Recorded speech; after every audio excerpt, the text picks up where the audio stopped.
প্রশ্ন, আমি আত্মীয়কে চাকরির খোঁজ করার জন্য বলি, সে আমাকে নগদ কোম্পানিতে চাকরির একটি খোঁজ দেয়। আমার প্রশ্ন হলো, নগদ, বিকাশ এরকম কোম্পানিগুলোতে চাকরি করা কি ঠিক হবে? তাদের মধ্যে সুদি কারবার আছে? আপনার মূল্যবান উত্তর দিয়ে উপস্থিত করবেন। উত্তর, এদের মধ্যে সুদি কারবার আছে, না করা চাই। প্রশ্ন, রাসূল সাল্লাল্লাহু আলাইহি ওয়াসাল্লামকে আমরা কিভাবে সবচেয়ে বেশি ভালোবাসতে পারবো? উত্তর, তার সুন্নতের আমল করার মাধ্যমে। যখন জানবো সুন্নত, ছাড়বো না। সুন্নতের উপর আমল করলে ভালোবাসা আসবে। প্রশ্ন, রাসূল সাল্লাল্লাহু আলাইহি ওয়াসাল্লাম প্রস্রাবের ফোঁটা থেকে বাঁচতে খুব ভালোভাবে সতর্ক করেছেন। আমি টয়লেট থেকে বেরিয়ে আসার পর মনে হয় দুই এক ফোঁটা হয়ে গেছে, কিংবা দুই এক ফোঁটা বের হয়ে কাপড় লেগেছে, এক্ষেত্রে করণীয় কি? উত্তর, একেবারে পরিষ্কার হওয়া পর্যন্ত অপেক্ষা করবেন। যখন নিশ্চিত হবেন আর ফোঁটা পড়বে না, তখন গিয়ে আপনি দুই মুছে পরে উজু করে আসবেন। আর যদি সবসময় এরকম হয় ওয়াসওয়াসার রোগ, তাহলে এদিকে যত প্রক্ষেপ করবেন তত এটা বাড়তেই থাকবে। এইদিকে প্রক্ষেপ করবেন না, কিছুদিন পর দেখবেন যে শেষ হয়ে গেছে। প্রশ্ন, আমরা টাকা পয়সার নিরাপত্তার জন্য ব্যাংকে টাকা রাখি। ঘরে টাকা রাখলে চুরির ভয় থাকে। ব্যাংকে টাকা রাখার পর মেয়াদ শেষ হলে ওই আসল টাকার সাথে অতিরিক্ত মুনাফা বা সুদ দেয়। এক্ষেত্রে আমরা ওই অতিরিক্ত টাকা বা সুদ কি করবো? কাউকে দান করে দিতে হলে কিভাবে দিব? ব্যাংকের টাকা রাখা কি জায়েজ হবে? ঘরে টাকা রাখলে চুরির ভয়। উত্তর, যদি হেফাজতের জন্য, সংরক্ষণের জন্য ব্যাংকে টাকা রাখেন তো এটা বৈধ হবে। আগে তো ছিল কারেন্ট অ্যাকাউন্টে রাখলে সুদ দিত না, কিন্তু এখন আবার ব্যক্তিগতভাবে কারেন্ট অ্যাকাউন্ট এটা খোলে না, ওই ব্যবসায়িকভাবে করতে হয়। আবার কোনো ব্যাংক কারেন্ট অ্যাকাউন্টের সুদ দেওয়া শুরু করছে। তারপরে হেফাজত নিয়তে রাখতে পারবে, সুদ না নেওয়া চাই। যদি নেওয়া হয়ে যায় তো গরিব মিসকিনকে সওয়াবের নিয়ত ছাড়া দান করে দিবেন। প্রশ্ন, জীবিত বা মৃত মা বাবা, আত্মীয় স্বজন ও অন্য কারোর জন্য দান করলে দানকারী কোনো সওয়াব হবে কি? উত্তর, যে দানকারীর সওয়াব হবে, যে পরিমাণ সওয়াব মুর্দা পাবে এই পরিমাণ সওয়াব দানকারীও পাবে।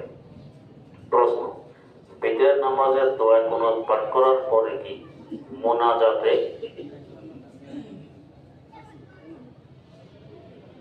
কি লিখছে ভাই, অন্যান্য দোয়া পাঠ করা যাবে? সেক্ষেত্রে ইসলাম বিধিবিধান কি? উত্তর, যে দোয়া কুনুতের পর চাইলে আরো দোয়া পড়তে পারবেন, বৈধ আছে। প্রশ্ন, ফরজ নামাজের জন্য কাতারবন্দি হয়ে দাঁড়ানোর পর অনেককেই দেখা যায় কোন রকম সংকোচ বোধ না করে একাধিকবার হাই উঠায়, যার কারণে মুখ থেকে মাঝে মাঝে বাজে গন্ধ আসে। এক্ষেত্রে করণীয় কি? উত্তর, একদল লোক যখন হাই আসতে চায় বাধা দেওয়ার চেষ্টা করতে হবে। আর যদি একথা মনে আনেন যে রাসূল আকরাম সাল্লাল্লাহু আলাইহি ওয়াসাল্লাম কখনো হাই তোলেননি, ইনশাআল্লাহ হাই ফিরে যাবে, হাই উঠবে না। তারপরে যদি কখনো ফিরাইতে না পারেন, তাহলে হাতের পিঠ দিয়ে মুখ বন্ধ করে রাখবেন, যাতে দুর্গন্ধ বেরিয়ে না যায়। সতর্ক থাকতে হয়। প্রশ্ন, ঢাকার বাইরে থাকার জন্য নিয়মিত ইসলাহের জন্য আসা হয় না। যোগাযোগের অভাবে অনেক সময় আমল আখলাকে অলসতা চলে আসে। জবান হেফাজত, নজর হেফাজত ইত্যাদি হ্রাস পায়। ইসলাহের সংক্রান্ত পত্রের মাধ্যমে যোগাযোগের উপায় কি? উত্তর, যদি আমার সাথে সম্পর্ক থাকে তো চিঠি লিখতে পারবেন। ঠিকানা এক সময় নিয়ে নেবেন। চিঠি লেখার নিয়ম হবে, পৃষ্ঠার বাম দিকে দেখবেন, ডান দিক খালি থাকবে উত্তর দেওয়ার জন্য। যে লেফাফার ভিতরে চিঠি দিবেন সে লেফার ভিতরে আরেকটি লেফাফা দিয়ে দিবেন, পরিষ্কার ঠিকানা লিখে টিকিট লাগাইয়ে। সাথে সাথে ইনশাল্লাহ উত্তর পাঠিয়ে দেওয়া হবে। অনেকে চিঠি লেখে, ভিতরে লেফাফাও দেয়, ঠিকানা লেখে না। 4-5টা চিঠি আমার কাছে জমা হয়ে গেছে। কয়েকদিন পর চিঠি আসে, লেফাফাও আছে, টিকিটও আছে, ঠিকানা নেই। বহুদিন একদিন সাক্ষাৎ শেখায়ত, হুজুর কতগুলো চিঠি লিখতাম, একটারও উত্তর পাইলাম না। আচ্ছা, উত্তর যে আপনার ভাইয়ের নাম, উত্তর দিব কার নামে? ঠিকানা তো লেখেন নেই। আমি কি গায়ে জানি আপনি কে, কোন ঠিকানায় দিব? ওইটা বসে আসে না। তো নিজের ভিতরে লেফাফায় পরিষ্কার ঠিকানা, টিকিট লাগাই দিবেন। প্রশ্ন, মহল্লার মসজিদের হুজুর বলেন যে শারীরিক দুর্বলতা, বয়স্ক কিংবা অন্য কোনো কারণে কেউ যদি রাত্রে তাহাজ্জুদ না পড়তে পারে, তাহলে দিনের বেলায় ওই তাহাজ্জুদ নামাজ আদায় করলে নামাজ আদায় হবে। দলিল বুখারী শরীফ। বিস্তারিত বললে অনেকটা উপকৃত হব। উত্তর: তাহাজ্জুদ নামাজের কাজা নেই। রাসূল আকরাম সাল্লাল্লাহু আলাইহি ওয়াসাল্লামের তাহাজ্জুদের ব্যাপারে হুকুম ছিল ভিন্ন, তাই তিনি মাঝে মধ্যে দিনে পড়ে নিয়েছেন, এটা ভিন্ন কথা, আমাদের কাজা হবে না। অন্তত এশার নামাজের পরে তাহাজ্জুদের নিয়তে কয়েক রাকাত পড়ে নেই, আশা করে একেবারে মাহরুম আর বঞ্চিত হব না।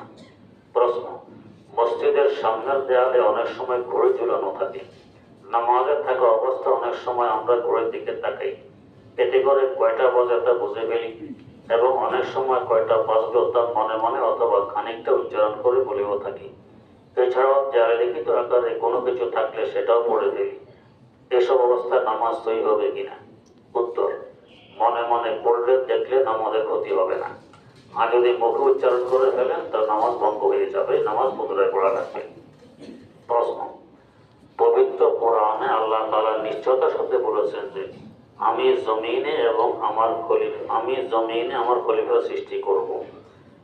আল্লাহ তাকে দিয়ে বলার পরও ফেরেশতারা মানুষ সৃষ্টির বিরোধিতা করেছিলেন, তারা কি আল্লাহর তাকদীরের অর্থ বুঝতে পারেনি?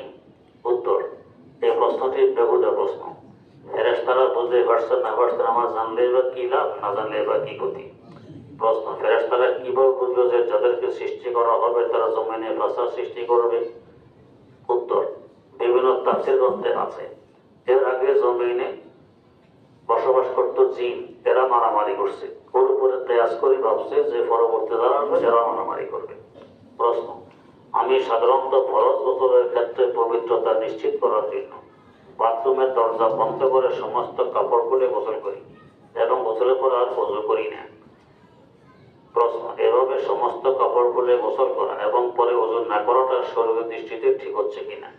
উত্তর: জায়েজ আছে এভাবে গোসল করা, এবং গোসল করে ফেললে পরবর্তীতে ওযুর প্রয়োজন নেই।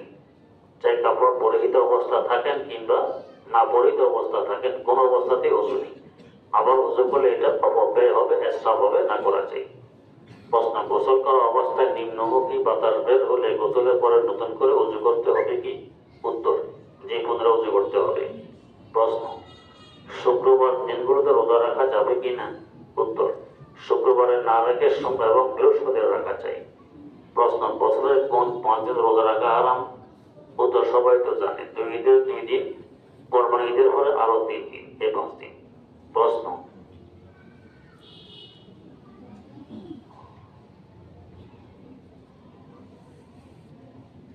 আরো কিছু প্রশ্ন আছে, এগুলো বেহেশতে জবাব দেখে নেবেন। প্রশ্ন: নামাজে ইমাম যখন সূরা পড়ে তখন আমি শুনি, কিন্তু যখন ইমাম মনে মনে সূরা পড়ে তখন আমিও পড়ি, তাহলে কি আমার নামাজ হবে? উত্তর: নামাজ হবে, তবে মাকরুহ হবে। ইমামের সাথে একতাদা করলে মুক্তাদির কোন সূরা কেরাত নাই, চুপচাপ দাঁড়ায় থাকবে। প্রশ্ন: আল্লাহর কসম করে যদি মিথ্যা কথা বলি তাহলে কি কাফারা দিতে হবে? উত্তর: যেহেতু এটা পিছনের সম্পর্কে কসম খাওয়া হয়েছে, এই কসমের কাফারা নেই, গুনাহ হবে, তওবা করতে হবে। প্রশ্ন: নখ দিয়ে ওযু করলে কি ওযু হবে? উত্তর: জি হবে। প্রশ্ন: বেতের নামাজ ও দোয়ায় কুনুত না জানলে কি পড়ব? মুখস্থ করে নেবেন, বেতের নামাজে পড়বেন। প্রশ্ন: মহান আল্লাহর কাছে হুজুরের নেক হায়াত কামনা করছি। একজন আলেমের কাছে শুনেছি প্রাণ ও আরএফএল পণ্য বিক্রি করে এদের মালিকেরা মুনাফার টাকা কাদিয়ানীদের পিছনে খরচ করে, এজন্য প্রাণ আরএফএল এর পণ্য বর্জন করা উচিত। এ ব্যাপারে হুজুরের সিদ্ধান্ত কামনা করছি। এগুলো পুরোটাই কাদিয়ানী কোম্পানি, তাই থেকে বেঁচে থাকা চাই, এদের মাল খরিদ না করা চাই। প্রশ্ন: জায়নামাজে কাবা শরীফের ছবি থাকলে সেই জায়নামাজের নামাজ পড়লে কি গুনাহ হবে? উত্তর: জি না, গুনাহ হবে না। প্রশ্ন: ছেলে বাচ্চাদের মাদ্রাসায় ভর্তি করানোর উপযুক্ত বয়স কত? উত্তর: 6 বছর বয়সে ভর্তি করানো চাই। আমার ছেলের বয়স 4 বছর, ওকে মাদ্রাসা দেওয়ার নিয়ত করেছি, আল্লাহ রাব্বুল আলামিন তাকে বড় আলেম বানাই দেন। প্রশ্ন: গাজওয়াতুল হিন্দ এবং ইমাম মাহাদির আমলের যুদ্ধগুলো তীর তরবারি দিয়ে হবে নাকি আধুনিক মারণাস্ত্র দিয়ে হবে? উত্তর, এই অস্ত্র থাকবে না, তীর তরবারি দিয়ে হবে। প্রশ্ন, আমি একজন জেনারেল শিক্ষিত সাধারণ মানুষ, আলেম ওলামাদেরকে মহব্বত করি এবং আপনার কাছে আসি, বায়াত হয়েছি। আমার একটি প্রশ্ন জানার ছিল, সেটা হলো আমি অনলাইনে আলেমদের বয়ান শুনি, যেমন আমাদের দাদা পীর শাইখুল ইসলাম তাকি ওসমানী দামাত বারাকাতুহু, আপনি সহ আরো অনেকের বয়ান ভিডিও বা অডিওতে শুনে থাকি।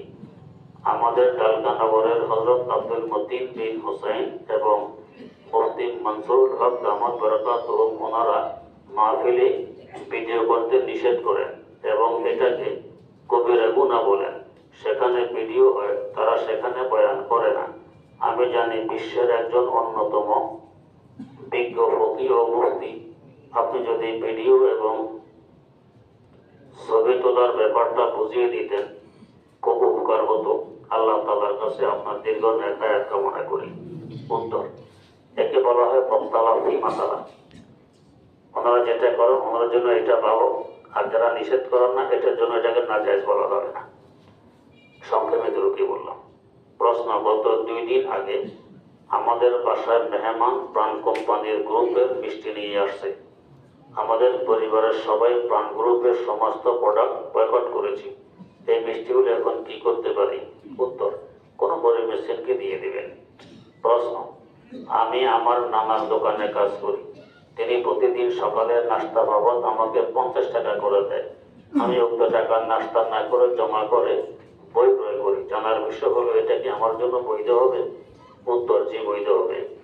প্রশ্ন, ওযু গোসলের সময় নাকের নরম জায়গায় নিঃশ্বাস টানিয়া পানি পৌঁছানো আবশ্যক কিনা? উত্তর, আর বাহরুর রায় নামক কিতাবে লেগেছে একটু টান দিলে ভালো, তাহলে পানিটা ভালো করে ভিতরে পৌঁছবে। প্রশ্ন, আমি আমার জীবনে বহু ওযু গোসল নাকের নরম জায়গায় পানি পৌঁছাই নাই, এমন অবস্থায় পিছনের নামাজের রোজা কাজা করা লাগবে কিনা? উত্তর, ওযুর সাথে রোজার কোনো সম্পর্ক নেই, এ ব্যাপারে রোজা কাজা করা লাগবে না। তবে ওযু না হয়ে থাকলে এগুলো কাজা করতে হয়। যে সমস্ত নামাজের ব্যাপারে আপনার সন্দেহ হয় এগুলো আবার কাজা করে নেবেন। আগেরটা হয়ে গেলে এগুলো নফল সওয়াব পাবেন, আগেরটা না হলে এগুলো কাজা হবে। প্রশ্ন,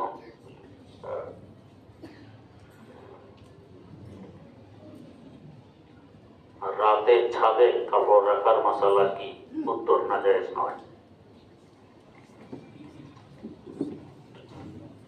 প্রশ্ন, আমার মা বেশিরভাগ দিনই আসরের সময় ঘুমিয়ে থাকে, যার কারণে আসর নামাজ কাজা হয়ে যায়। এমত অবস্থা আমি কি করতে পারি? উত্তর, আদবের সাথে আমাকে জাগিয়ে দিবে যাতে নামাজটা কাজা না হয়। প্রশ্ন, কাশতের আমল এবং কাজা নামাজের মধ্যে কোনটা বেশি গুরুত্ব? উত্তর, কাজা নামাজের বেশি গুরুত্ব। প্রশ্ন, যে ব্যক্তি মাগরিবের পরে সূরা ওয়াকিয়া তেলাওয়াত করবে সে কখনো অনাহারে থাকে না, এটা কি সহিহ হাদিস? যে ব্যাপারে হাদিস বর্ণিত আছে তা অবমাননা থাকবে না। প্রশ্ন, যে ব্যক্তি দিনের শুরুতে সূরা ইয়াসিন তেলাওয়াত করবে আল্লাহ তার সারা দিনের জরুরত পুরো করে দিবেন, এটা কি সহিহ হাদিস? যে ব্যাপারে হাদিস আছে আল্লাহ তার জরুরত পুরো করে দিবেন। ঠিক কি করবো? মাশাআল্লাহ, আলহামদুলিল্লাহ রাব্বিল আলামিন ওয়াসসালাতু ওয়াসসালামু আলা আশরাফিল আমবিয়া ওয়াল মুরসালিন সাইয়্যিদিনা ওয়া মাওলানা মুহাম্মাদিন ওয়া আলা আলিহি ওয়া আসহাবিহি আজমাইন। রব্বানা আতিনা ফিদ দুনিয়া হাসানাতাও ওয়া ফিল আখিরাতি হাসানাতাও ওয়া কিনা আযাবান নার। ربنا لا تزغ قلوبنا بعد إذ هديتنا وهب لنا من لدنك رحمة إنك أنت الوهاب رب ارحمهما كما ربياني صغيرا رب ارحمهما كما ربياني صغيرا اللهم لا تدع لنا ذنبا إلا غفرته ولا هما إلا فرجته ولا مريضا إلا شفيته ولا دينا إلا قضيته ولا حاجة من حوائج الدنيا والآخرة إلا قضيتها يا أرحم الراحمين রব্বুল আলামিন। কতগুলো অপরাধী মানুষ বব্বর আশা নিয়ে কাঙ্গালের নেয় তোমার দোয়ারে হাত পেতেছি। মাওলায়ে কারীম, ঘরের হাতগুলোকে তুমি খালি ফিরাই দিও না। রহমত দিয়ে সকলের ভিক্ষার চুলিকে ভরপুর করে দাও। নবজাত শিশু নিষ্পাপ বানায় নাও। যেভাবে চললে বললে এবং করলে তুমি খুশি হও, আমাদের সকলকে সেভাবে চলার বলার এবং করার তৌফিক দান ফরমাও। আমাদের মধ্যে, আমাদের আত্মীয় স্বজনদের মধ্যে, হিতাকাঙ্ক্ষী শুভাকাঙ্ক্ষীদের মধ্যে, বন্ধু বান্ধবদের মধ্যে, পাড়া প্রতিবেশীদের মধ্যে যারা আমাদেরকে ভালো জানে এবং আমরা যাদেরকে ভালো জানি, এদের মধ্যে যত রোগী আছে সকলকে রোগ থেকে মুক্তি দান ফরমাও। সুস্থতার সাথে বরকতময় জীবন নসিব করো। আয় আল্লাহ, মেহেরবানি করে আমাদেরকে তোমার বানায় নাও, তুমি আমাদের হয়ে যাও। কদমে কদমে দস্তগিরি ফরমাও, ইজ্জত আবরুর জিন্দেগি নসিব ফরমাও। আয় আল্লাহ, দুনিয়া ও আখিরাতে সুখময় জীবন দান করো। মাওলা যেদিন দুনিয়া থেকে বিদায় ডাক দিবে, তৌহিদ নিয়ে বিদায় নেয়ার তৌফিক দান ফরমাও। আল্লাহ, তোমার দরবারে ফরিয়াদ, হাসপাতালের মত থেকে আমাদের সকলকে হেফাজত ফরমাও। আয় আল্লাহ, বেপরদা নাজদের সামনের মত থেকে আমাদের হেফাজত ফরমাও। দ্বীনি মুত্তাকি পরহেজগার তালেবুল ইলমদের ঘেরের ভিতরে থেকে যাতে দুনিয়া থেকে বিদায় নিতে পারে, সেই তৌফিক দান ফরমাও। আয় আল্লাহ, মাদ্রাসা এবং দ্বীনি পরিবেশের থেকে বিদায় নেওয়ার তৌফিক দান করো। রব্বুল আলামিন বিনা হিসাবে জান্নাতুল ফেরদাউসের মালিক বানায় দাও। জীবনের সকল নেক দোয়াগুলোকে কবুল করে নাও। আয় ইলাহাল আলামিন, আয় বেনিয়াস, আয় ইলাহাল आलमीन, आए बेनियास दीन दुनिया में हमारे का एहसास। मांगने को तो हमें फरमा दिया, मांगने का ढंग भी बतला दिया। मांगना हम पर किया है तूने फर्ज, और हमें सिखला दिया आदा के अर्ज। हर घड़ी देने को तू तैयार है, जो न मांगे उससे तू बेजार है। सदका अपनी इज्जतों इजलालों का, सदका पैगंबर का उनकी आलों का। अपनी रहमत हम पर अब मबसूल कर, ये मुनाजात और दुआ मकबूल कर, ये मुनाजात और दुआ मकबूल कर। जैसे बचपन में मेरे माँ बाप ने रहमत और शफकत से पाला है मुझे, तो भी उन पर या इलाही रहम कर। उनको रहमत का सिला दे सर्वसर, उनको रहमत का सिला दे सर्वसर। रब्बना तक़ब्बल मिन्ना इन्नका अंतस समीउल अलीम, व तुब अलैना इन्नका अंतत तव्वाबुर रहीम।